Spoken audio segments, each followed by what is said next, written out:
What we're going to do, what I want you to do here is you're going to look at the Bible in a way that probably you've never looked at it before. And the premise as we go week from week, as we explore through Genesis and go into Exodus, is that what you're going to look here is not a book that has anything to do with religion, has anything to do with spirituality, but is totally talking to you about the evolution of consciousness, the evolution of the mind. And that's. And so, I always say yesterday's price is not today's price. And that's because you're worth more. You deserve more. That's why yesterday's price is not today's price. Just believe in yourself, because we believe in you. We standing here right with you, hoping that you succeed as well.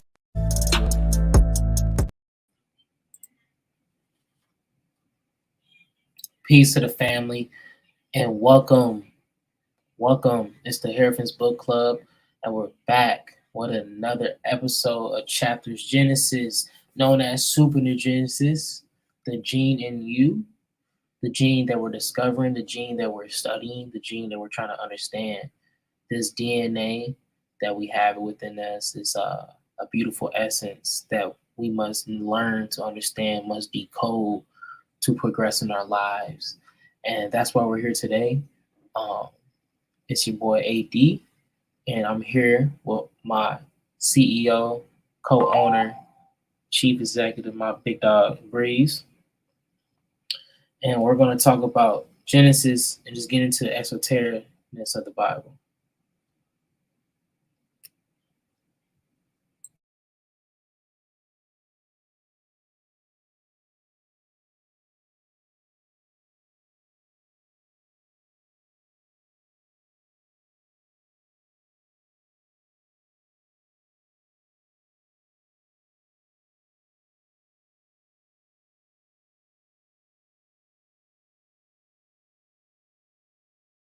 Still echoing? No, not no more. Okay, it's gone. Okay, good.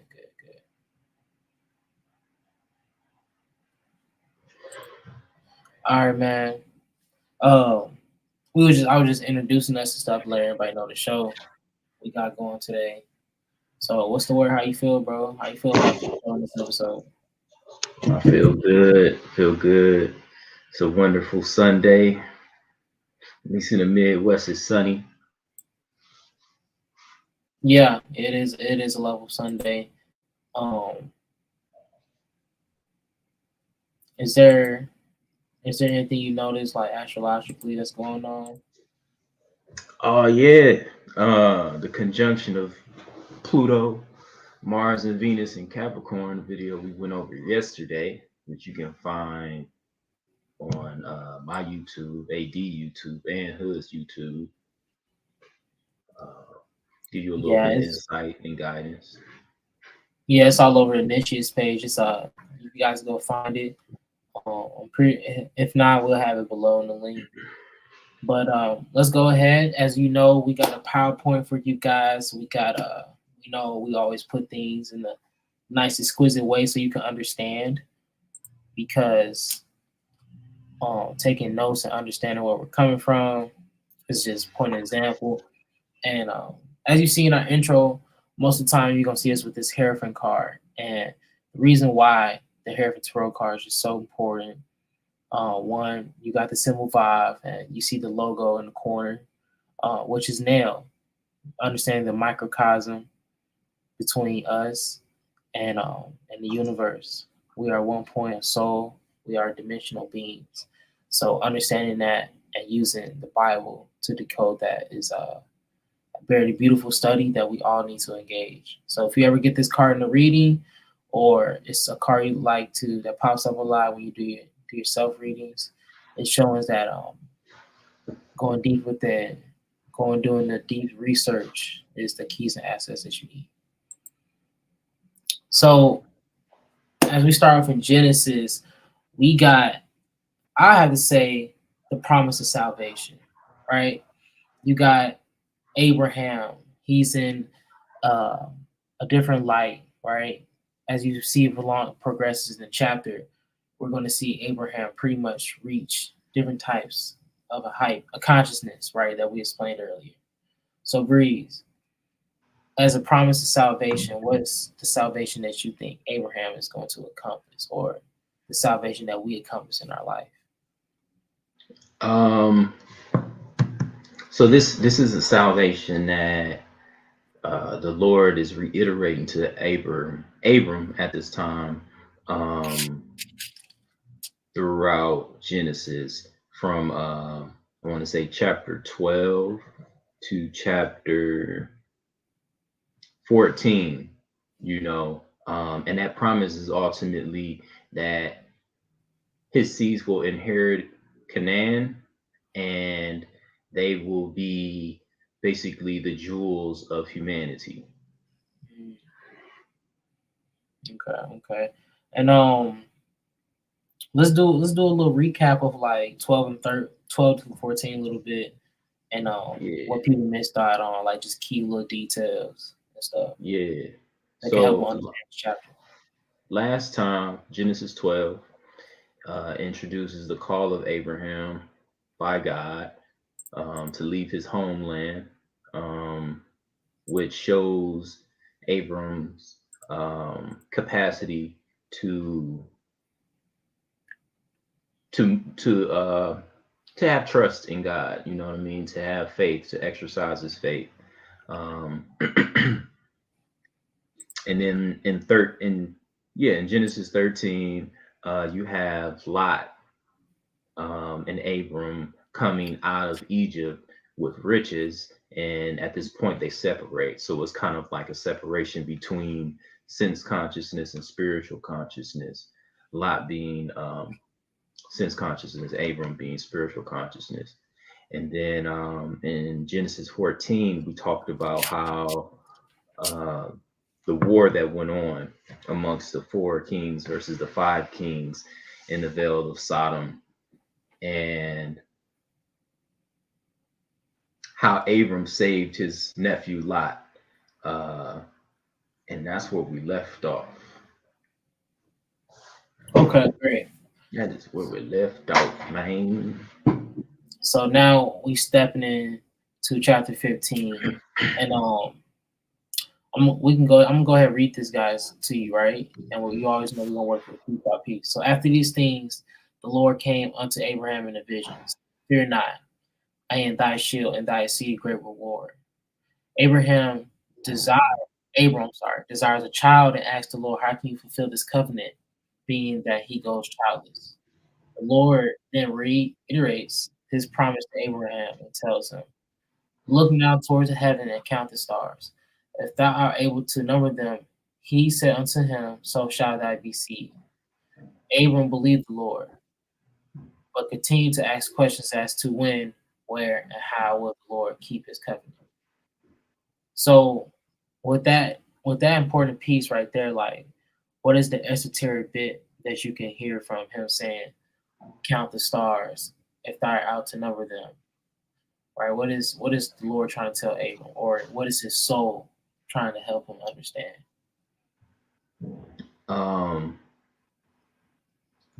Basically, it's like man's urge to it's like that JG Wentworth commercial. It's my money and I want it now type shit, Yeah. But your soul / God knows the right time for you to get what's yours. So it's just kind of Abram, just like, I trust you, I believe you, or you at your altar, meditating like I got faith in you, so I got faith. I'm gonna exercise my patience, but when you say I was gonna get what you promised me, so it's like one of those things, and I think that's a key point in having like faith, and exercising faith through patience. You do it knowing that you're going to get a result, but you do it without expecting when the result is going to take effect. Yeah, and I like that what you just said too. And then when you even think about what they're talking about with the stars, it goes on to like Abraham building a faith, and then for him to build this faith, he had to let go of certain things, right? And then you can see the symbology of that when the Lord tries to get him to make sacrifices. You know, the pigeon, you got the cow. So, and all these things resemble physical strength, human will, and the subconscious resistance to things, because your subconscious is already programmed, especially how you see and interpret things. So for you to like not to be like, you know, when is this going to come? When is this? You know, because when we think about to receive something, we have to understand Kabbalah. Kabbalah tells us how to receive. And most of the time, you're looking at the tree of life, you're looking at a diagram, and you're going to see that diagram. You're just like, okay, what am I supposed to receive? And in order to receive, you must understand how to wait, right? Wait in the chaos, wait in the darkness, and then the light will fade. You know, so and I have a. It makes me think about this piece, and I can't remember, but I'm gonna pull it up and drop in the comments so you guys can see. But is understanding that the fruits of your labors are not always guaranteed. So understanding to have the faith of a mustard seed is literally what's going to practically save you, right? Because no one's going to come to save you but you. And you always know the key. And even if you feel like you don't know, there's always learning. If you want to deal with the waiting, learn. So when the time does come, when that fruit or that mustard seed has grown, you have actually evolved instead of being a person who's sitting and waiting for something. You know, so what is something like you get from offerings? Like Breeze, what do you think? What is the point of even offering, making offerings?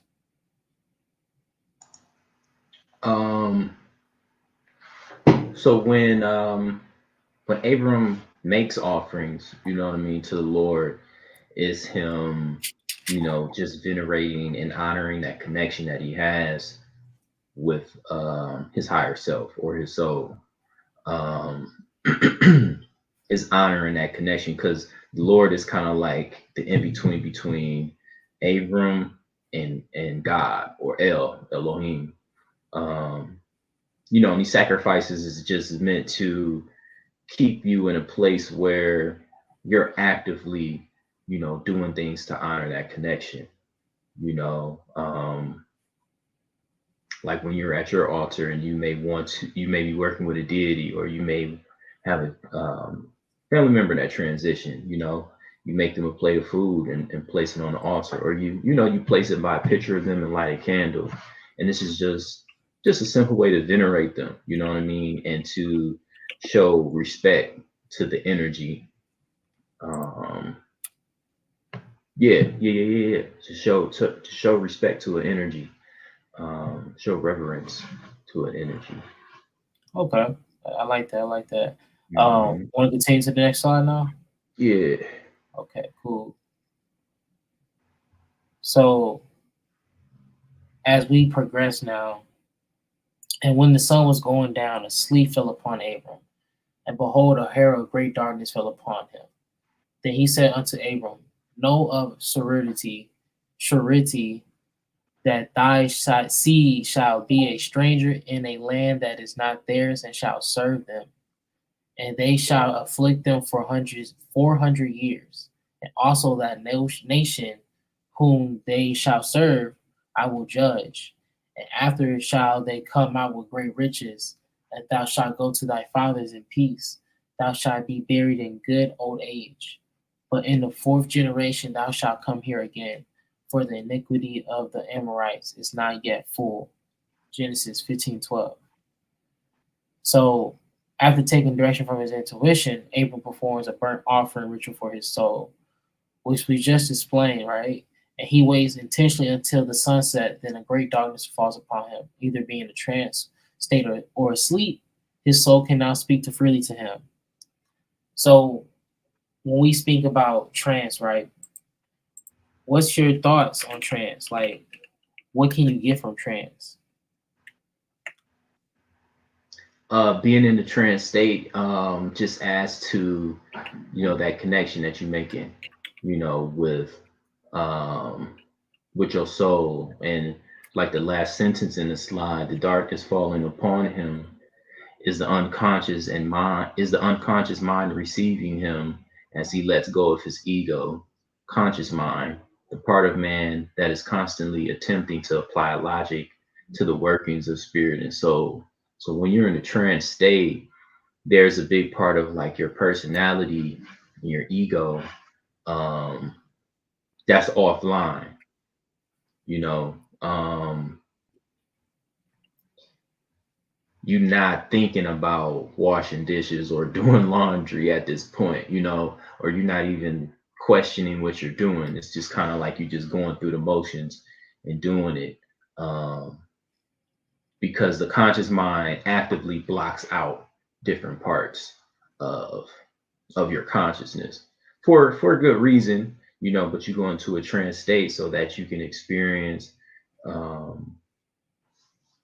so you can experience the unconscious aspects of yourself, and unconscious aspects that are more concerned with the connection with your soul, connections with guiding you into the purpose of why you even exist here. That's what I would say about trance state. You can go into a trance state doing a bunch of different things. All you gotta do is Google that. One thing I will give you is staring into a flame, controlled breathing, connected breathing.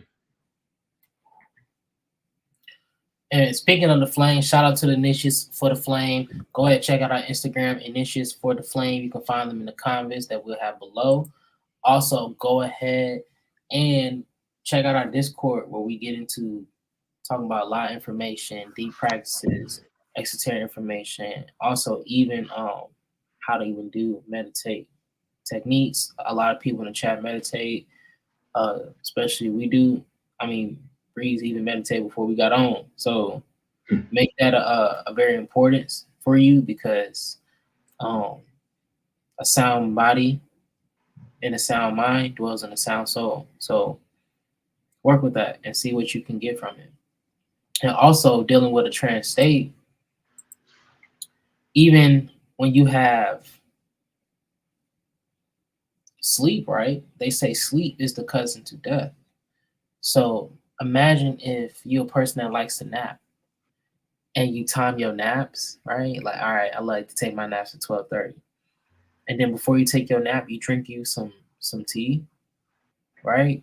Like, I'm low-key giving game for you to set up a ritual for you to talk to your ending, for you to go into the dream world, right? Because let's say you're a person who's like, man, I spoke to my soul. I've done certain trance states to help me get there.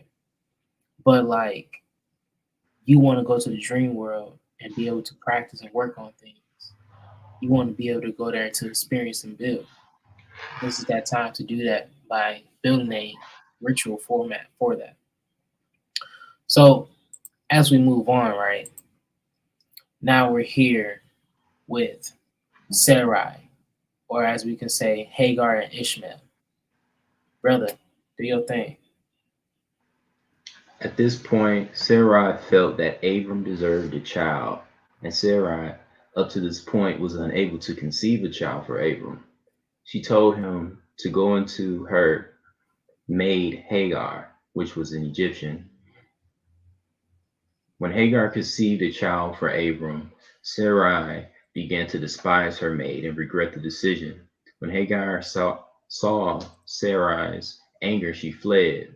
An angel of the Lord found her by a well and told her to return to Sarai and to submit to her. And this is right out of the Bible. And the angel of the Lord said unto her, talking about Hagar, I will multiply thy seed exceedingly, that it shall not be numbered for multitude. And the angel of the Lord said unto her, Behold, thou art with child, and shalt bear a son, and shall call his name Ishmael, because the Lord hath heard thy affliction, and he will be a wild man. His hand will will be against every man, and every man's hand against him, and he shall dwell in the presence of all his brethren. Abram was 86 years old when Hagar gave birth to Ishmael. See Galatians chapter 4, verse 21 to 31. This is an example of when we try to do what God has promised to do for us. All we have to do is have faith and be patient. God promised Sarai and Abram a child, but they devised a plan to get one for themselves. So this just speaks to, having things revealed to you in your dream work, in your meditation work. And,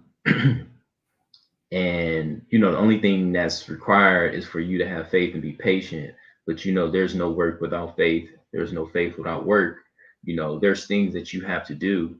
But it's not up to you to, do what God has promised to do for you, because, Sarai and Abram here, they want a child, and that child can represent anything for you, a new home, you having your own child, you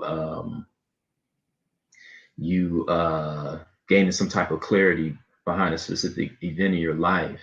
And Sarai and Abram, basically, they're looking at the situation like, look, I know God told us he gonna hold us down, but we need our blessings right now.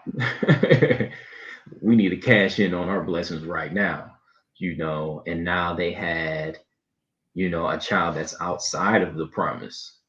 This isn't a child of God. You know what I mean? This isn't the child that God promised, rather. And yeah, you find yourself in odd situations when you try to put yourself in a position to do things that you're not authorized to do. I'll say that, when you just try to make something happen because you can't be patient anymore. Because the Lord has told them over and over again, I'm going to get you guys a child, but they just was like, we gonna get us a child, and they created a problem, as you will see down the line. It kind of foreshadows something that's going to happen to, I want to say 4 generations from Abram. Mm-hmm, mm-hmm. And then also when you think about it in the story, right? So if you go check Galatians, Paul, who's talking in Galatians, he talking amnesia, you know what I'm saying? And Paul is really getting into to help you guys know that this is metaphorical. Like, this is just a metaphor. They're trying to help you understand the deepness into this. So for people who are deep into the Bible, remember what Bill Donahue said. This is talking about the evolution of consciousness. So for you to understand this plane, this material world, a lot of people tell us that, we are in the lower plane in the world because we are solid. Our souls are residing in these bodies.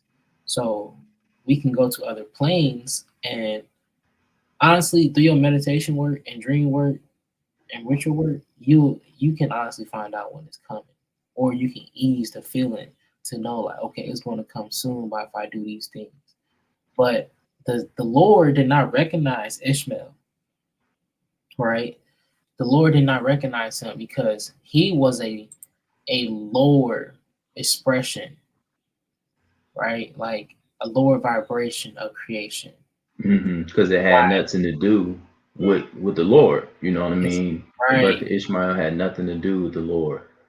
Right. Well, Isaac he was a spiritual child because Abram and Sarah's faith in God. It's easy to make a deal and make a covenant with somebody, but having trust in the person, having that they're gonna fulfill, that they're gonna fulfill what they said, Yeah, no, but go ahead. No, you good, bro. You good, bro. Trust me. Help me out, because it's like, with this is like really a key example of you. It's like, so you you go, you know, you finna get some money, right? Or you know you got something coming, but you go, man, I can make something play in the works real quick. Let me go over here, and then somehow you end up getting yourself in some mess. You wasn't supposed to do that, and then we're gonna take it as, man, this happened, or people they try to play me, or wrong time, wrong setting, and it's like, was it though? Mm-hmm. You know, was you going outside of divine law and getting yourself hurt? Because those who follow divine law are protected. You know, and when you operate inside that divine law, you know, and when we say divine law is not like this rule or code you go against. It's the going against the grain for yourself. If you know you're not supposed to be dealing over there, you're gonna get yourself hurt. You know, just like Day said, I'm not, but you gonna get me choked because I'm over here with them. You gonna get me. That's how y'all be with y'all. That's how we be with our souls. I'm not even gonna say y'all because I be doing the same stuff. You know, so, but as we engage into that, right? Because after this faith is built and we still doing these lower things of ourselves, because our lower self is always gonna be attached to us. That is flesh. You know, that is ego. So for us to understand that, it's about understanding the covenants that we constantly build with God. Right. Mm-hmm. So as in the book it says the covenant of circumcision, right? So the covenant with Abram is renewed. God appeared in front of Abram and told him that now your name will be Abraham. See, understand the breath part. Abraham. You know, I hate to get freaky with you and blow my hot ass breath on you, but you got to understand that this is a personification, right? I look at this name change as a new beginning in Genesis, the gene in you, a kind of alchemical change that now one's faith has brought one to somewhat of initiation and elevated place. Abram to Abraham. And initiations, go ahead and join initiates and get yourself initiated. Initiate yourself the spiritual journey with us. Converse with us, join our Discord. I promise you, man, we talk about this type of stuff all the time. We are a chat where we communicate all the time. We let each other know. And also feel free to share your art, share everything you got, you know what I'm saying? Because this is a community. This ain't a chat where we sending y'all our shit all day and want y'all to just nut ride us. No. We are a community. We help each other. We build with each other. And that is the goal of the initiates for the flame. So initiate yourself today. But also, Abraham is the Christian version of Brahmaham. Brahmaham is a Hindu god referred as the creator within the trinity of supreme divinity that includes Vishnu and Shiva. He is associated with creation, knowledge, and the Vedas. Brahmaham is primarily mentioned in creation legends. In major schools of Hindu philosophy, it is the immaterial, efficient, formal, and final cause of all that exists. And so, B-Dog, what's your take, man? So big reason why I just like even put that in there is just, you know, it's the same letters, you know, Abraham, Brahman, or Brahma. And the key words is the final cause of all that exists. And Abraham is like the he's not the first patriarch, but I would say he's the most important patriarch, because from Abraham, you know, you get Judaism, Christianity, and Islam, and you get Israel, you know, and those 12 tribes, you know, all the way down to Christ. You know, Abraham is a big deal, and it's just interesting thinking about Brahman or Brahma being that creator deity. They say like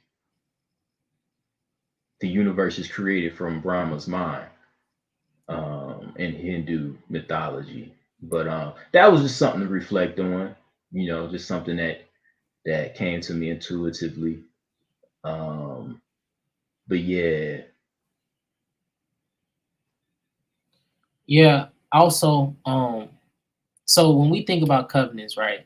It's so many covenants that God has made. Even with Noah, there's a covenant, and the covenant is signed by the rainbow. Mhm. So now this covenant that's been made is the elevation of consciousness that Abram has received from his inside of himself, his soul, right? So think about a covenant that you could build with yourself, right? Also, do it within a ritual with the new moon, right? Because tracking the lunar phases along with your ritual and your process of becoming or doing or creating, you are actually going in within steps and intention, right? Because there's like what? How many phases to the moon, bro? At least 12, 6? I say like a few major phases. You know, you got your new moon, half moon, full moon, half moon, new moon again. Just just to be as simple as possible. Uh, yeah. Yeah, so with that being said, right, with doing all that, you can get into keeping track of your elevation, keeping track of like the things that you're doing, because distractions are real today, all right? Like we are focused on celebrities doing this.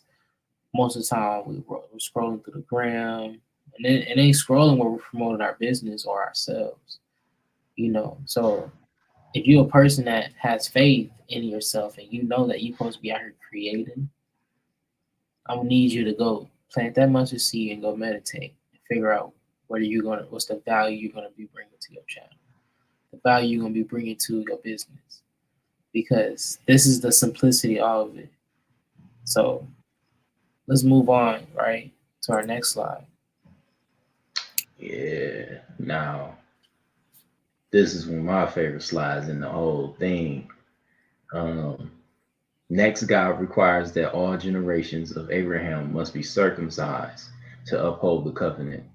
Metaphysically, circumcision can be correlated to the word circumscribe, circumference, circumvent, and circle. This symbolizes purity and self-control. The act of circumscribing one's actions is to remediate malignancy that man is susceptible to falling victim to. See the 7 deadly sins. This is an important principle used in Masonry, the compass. So in Masonry is understood as like this represents self-control. Because once again, like what AD said before we on the last slide, the distractions. You got to have a certain level of self-control in order to stick with this covenant that you made, or this established connection with your non-physical existence, i.e. your soul, and we say these words a lot: soul, meditate, alter, because this is what the work is, and nobody can do those things for you. Nobody can do those things for you. People can give you the tools in order to like get into it, can guide you on how to like set your shit up, but can't nobody meditate for you. Can't nobody get downloads for you. All these things are meant for you, and if the people that you're seeking spiritual guidance from isn't telling you to meditate, build your practice, build your altar, consecrate that altar, then they probably trying to scam you. Scam. Yeah, because I mean, all we could do is just like share our experiences and then, give you a little bit insight on like our experiences, but like you got to do that work for yourself. You owe it to yourself, and it's free. Ain't nobody asking you for no money for this. You might have to pay for a book, but the library got books on how to build altars. They got witchcraft and occult sections in your public library. Come on, Man, let you know it's all there, but y'all don't Yeah. be, nah, that's weird. Yeah. I was messing with this one girl, and she was cool, but then she started talking about crystals and astrology. I had to leave it. Y'all be doing girls like that so wrong.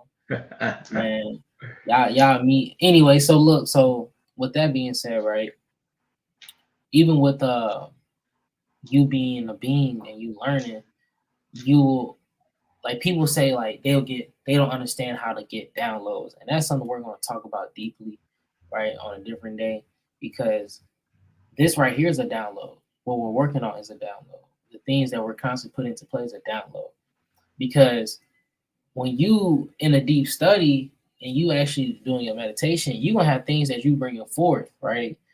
Like if you not initiating yourself yet, you probably don't have a collective to bring stuff to. That's cool. We all been there, but you can find people. Abram has adventured and walked through the desert, has met people, has made deals. He has the Lord with him the whole way. So if you're receiving downloads, you'll either be here today or you're going to be creating something and sharing it. Is more things, because the downloads are going to help you figure out what is your main objective, because you must lust for results. Oh, go back real quick. Oh, my fault, bro. So it's just two more points. Sarai, her name was changed to Sarah. At this time, Abraham was 100 years old. Sarah was 90 years old. God told Abraham that he will bless her with a child. And he laughed to himself because he's 100 years old, you know. Even though Abraham is 100 years old, he still has a lack of faith. He trusts God, but he cannot think of a logical way for this to happen.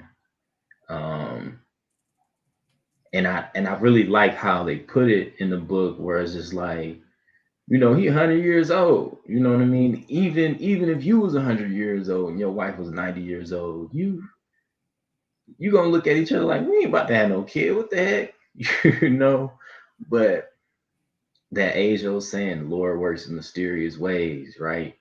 And it's not, it has nothing to do with, you know, human consciousness, you know what I mean? Because you will not figure it out. There's no mathematical equation to figure out God in the unseen world. The closer you can get to it is the Kabbalion and the law of mentalism. But you got to read that a couple of times just to really get the game from it, you know. But I really like that, you know. He's 100 years old, but he still don't see how God is going to make it happen. But God is just like, I assure you, I assure you, I made a promise. And then the last part, we deal with this as well, letting the ego, physical oriented thinking, sit in the seat of the soul. God foretells that their son name will be Isaac. And as for Ishmael, he will have 12 princes born to him, and Ishmael will be blessed. But Isaac is the child of promise, and he will inherit the covenant birthright. Because he's the child created spiritually. Ishmael is created out of flesh, you know. And just really consider that, you know. Isaac was a child promised by God. Ishmael was a child that Abraham and Sarah was just like, you know what, we trust God, but we gonna make sure that we get what we need, you know. I mean, it's nothing more to say about that. Just really reflect on that, you know. Really reflect on that. Because, you know, you may be in a place in life where you want to meet somebody, you know what I mean? You really want to be in a relationship, you know, you feel that you worked on yourself to a certain level and you want to, you know, you want to build with somebody, you want to start a family and things like that. And you may have a dream, you know, this perfect guy or this perfect woman, you know, and you excited, you know what I mean? And you getting all these synchronistic signs and stuff like that. And then you have more dreams, and like it could be ancestors telling you, just wait on it, you know, work on this a little bit more, wait on it, you know. That's the promise, right? And then you got your ego self like, man, I just, you know what I mean? I just really want somebody, you know what I mean? I want to, you know what I mean? I want to hump on them and lick on them and stuff like that. and then you just jump on something like a dating app. You know what I mean? And now you just fucking around with somebody, and you wasting your time, and you missing out on your blessings. Whereas you could have been working on your emotional intelligence, so that you can be ready for that perfect person, but instead you chose to go to the club, you chose to go get on dating apps, and there's nothing wrong with these things, but on one end you're preparing for something great, and then on the other end you have no patience, you have no faith that you will get what you need as long as you fulfill certain things that your soul is telling you, like working on your emotional intelligence, making sure that you're financially stable, making sure that you can tell the difference between someone that means you harm and has a genuine energy about them. Once again, think about it. Think about the things where it's like,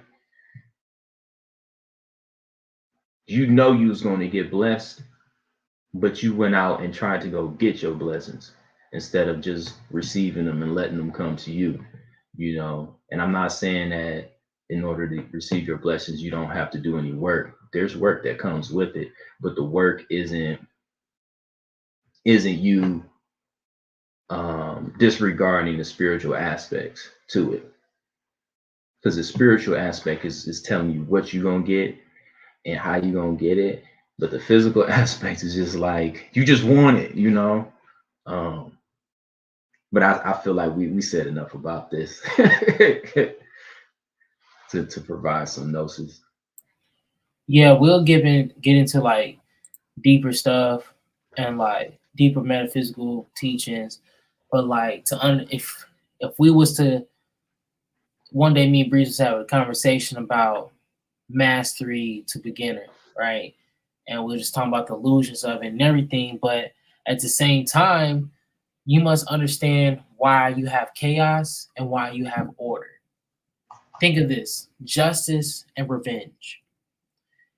Revenge doesn't bring order, right? It brings more chaos, brings more greed. It's someone solving a personal vendetta.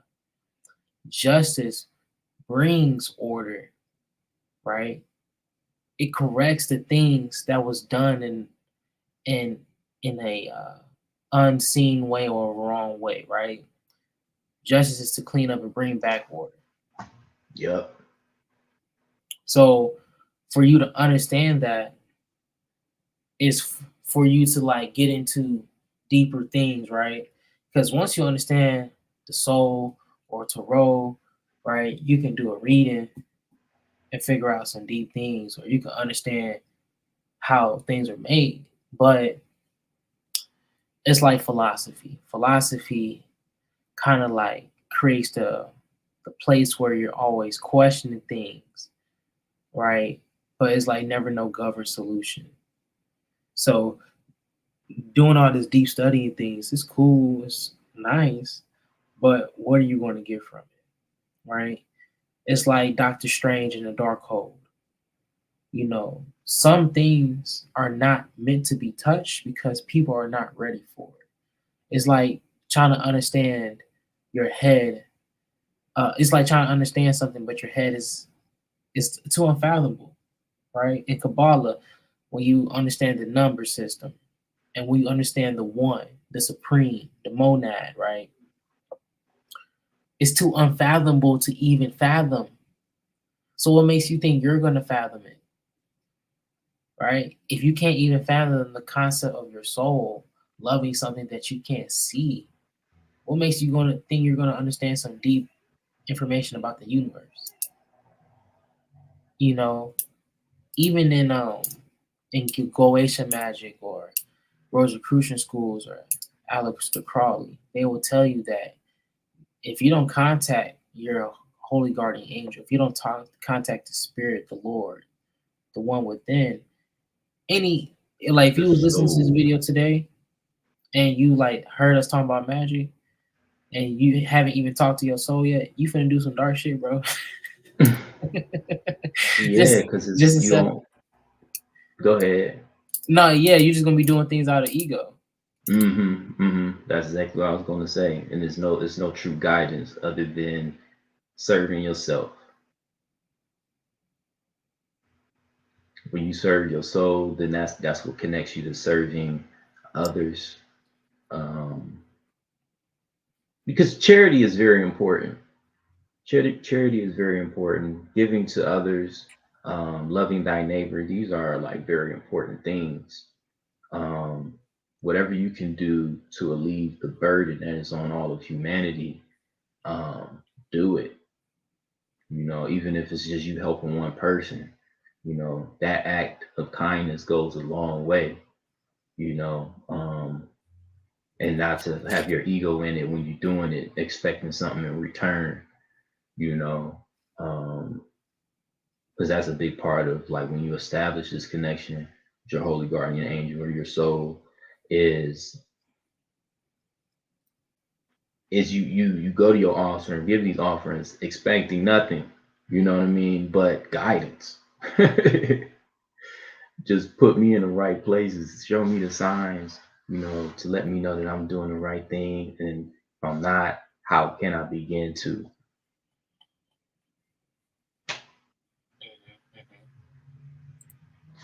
So with this one, we have Abram and the three visitors. So this chapter begins with the three men appearing at Abram's tent, and he knew immediately that these men were the Lord. And so he welcomed them and urged them to stay for a while, to wash their feet and sit under the tree. Sarah made cakes and Abram fetched a fine calf, tender and good. Boy, I'm getting hungry. He also took butter and milk, and he served his altar under the tree, and they did eat. The Lord told Abram that he will return at the time of the birth of Isaac, and Sarah overheard and thought it impossible and took it as a joke. Once again, a lack of faith. Check your hoe, man. Check your hoe. A lack of faith, but they will see. The mo The man rose up and looked towards Sodom, and the Lord said that he will let Abraham, I'm sorry, he bossed up now, know of his plan being their covenant, and that plan to judge the nations of Sodom and Gomorrah. So before we talk about the simple stuff, first I want to talk about them sitting under this tree, right? Because this tree is like pretty powerful, especially in the Bible, because the oak tree is always like being like using symbology, especially like the strength of the Lord, right? Something strong and protective. So, and the protection of God is compared to an oak tree. So we are told that like most of God's strength, like we are told that God is our strength. I'm sorry, right? The deliverance, He rescues us from the storm. So them being under this tree and Him knowing that they're from God is just an embodiment and letting us know. So when you think of that, when you see a lot of oak trees references in the Bible, take heed to them because they're showing a key factor in the story. Mm-hmm. Yeah, I agree. For sure. Then the next part, Abraham stood before the Lord and questioned, um, "Wilt thou destroy the righteous with the wicked?" Um, this is right before the destruction of Sodom and Gomorrah. And then this passage, or these couple of verses, is right out of this chapter. This is Abram speaking with the Lord. Peradventure, there would be 50 righteous within the city. Wilt thou also destroy and not spare the place for the 50 righteous that are therein? That will be far from thee to do after this manner, to slay the righteous with the wicked, and that the righteous should be as the wicked. That be far from thee. Shall not the judge of all earth do right? So this is very interesting because it's like Abraham is Abraham is kind of like, yo, I mean, like he's asking the Lord, like, yo, are you sure you want to do this? This is the person, you know what I mean? This is the person that then saved him, you know, from himself, you know, and he's like, are you sure you want to do this? And it's just a dialogue that goes on, like, okay, if there's, and it gets to a point where it's just like, if there's one righteous person amongst, you know, 49 wicked people, will you still slay everybody? And it just gets to a point where the Lord was like, I will save those who are righteous, you know. And it's interesting too, the Lord didn't say like, what you mean, man? Of course I'm not gonna slay the righteous with the wicked. But it's just bringing that up, that that we is a, you can side with two, with a major two different sides, you know what I mean? There's a side of divine alignment and beneficence, and there's a side of malignancy and unalignment and wickedness. And they're not to be put, you know, in the same category. You know, they are oppose each other, and they won't ever be the same. That's what I get from that passage.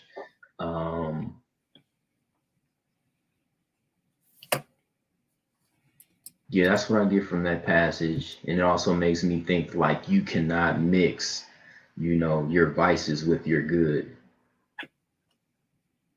They just don't mix. You know what I mean? So if you're doing all this good in the world, but you're trying to keep your vices with you, you know, it's going to end up being a catastrophe at some point. You know, I don't care how good of a person you are, you have to be pure completely, you know, or at least aligned with the purity that's within you.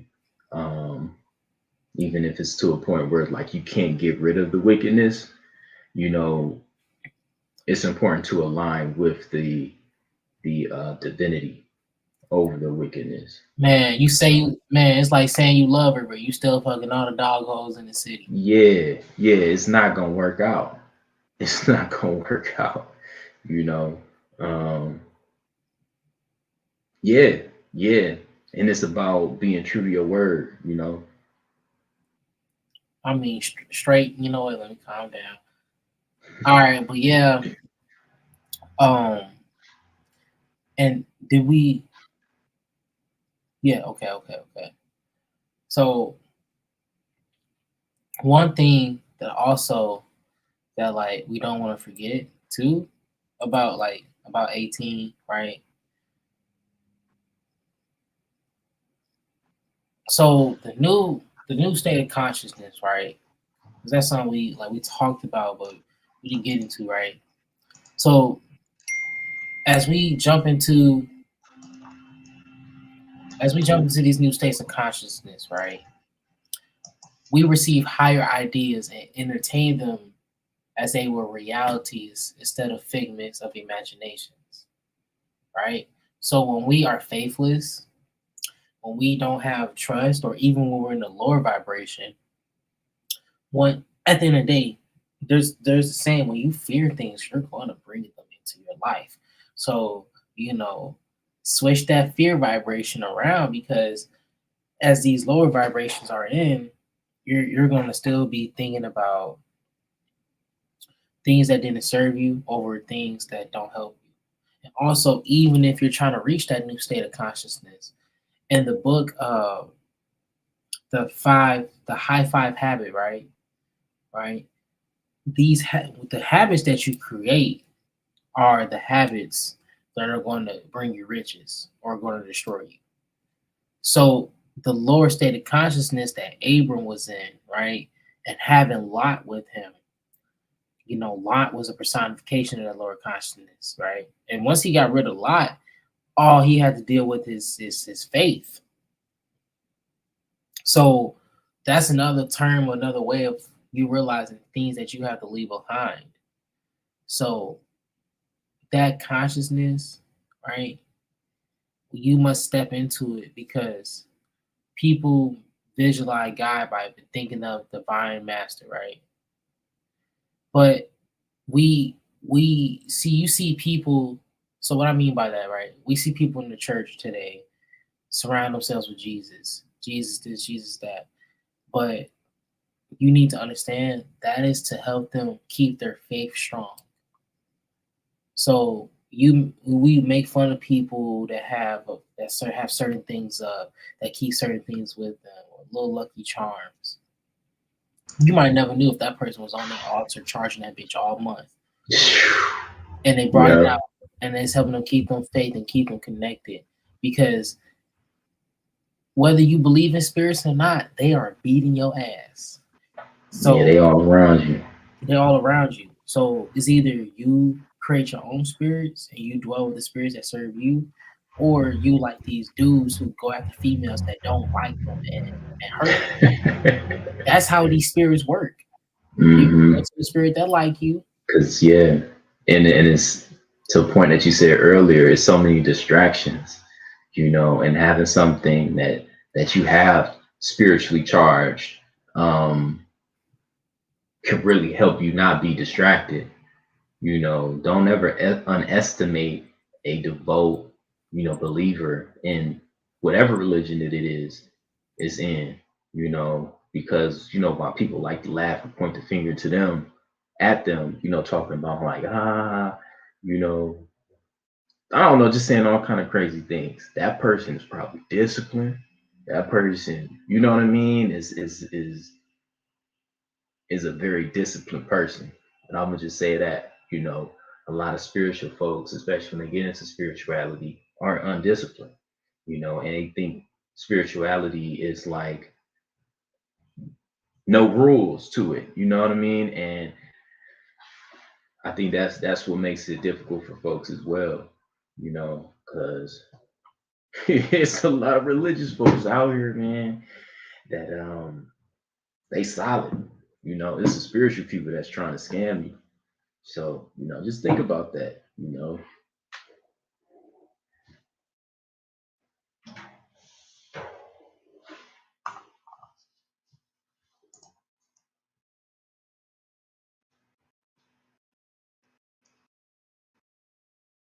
But it looked like AD is no longer. Oh, my fault. I didn't know I I was was about to say I was gonna have to take over. Yeah, but no, and when I had said you about sin, right?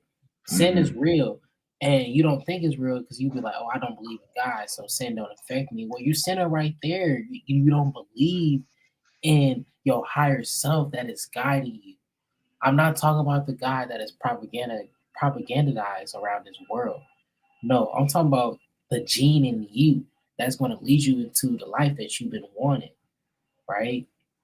But you don't believe in it. So we're going to keep repeating this stuff until you believe in it. When we see you in the Discord telling us all the downloads and the works you've been doing, that's when we're going to believe you, and then we're going to move on to the stronger stuff because it's like, all right, he got his guy with him. Now we can talk about this. Then I'm going to talk to my spirit group like, hey, can we come out with this now? Can we talk about this? No, still get on communication with your soul. Okay. You know, until the team say, all right, y'all can move on to this. Y'all can talk about this stuff.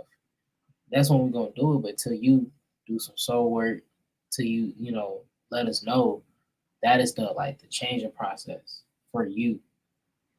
But yeah, believe in God, because that is what's guiding you now, not us. We're not guiding you. We're just telling you the information that's going to help you understand you.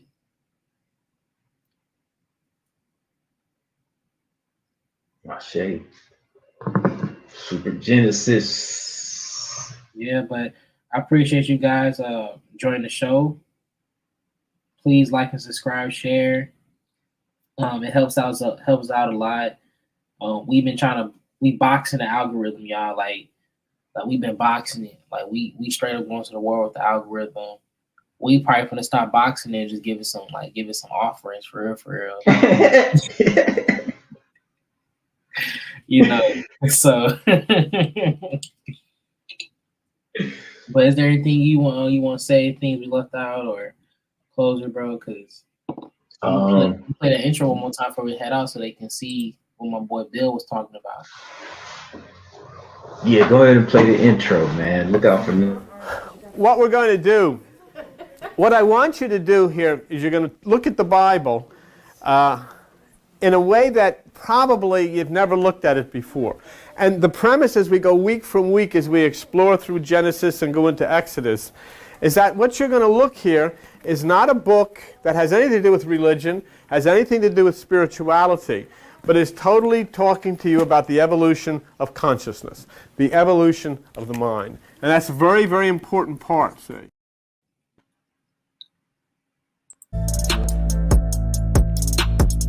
And so, you know, I always say yesterday's price is not today's price.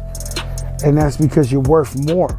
You know, you deserve more. That's why yesterday's price is not today's price. Just believe in yourself, because we believe in you. We standing here right with you, hoping that you succeed as well.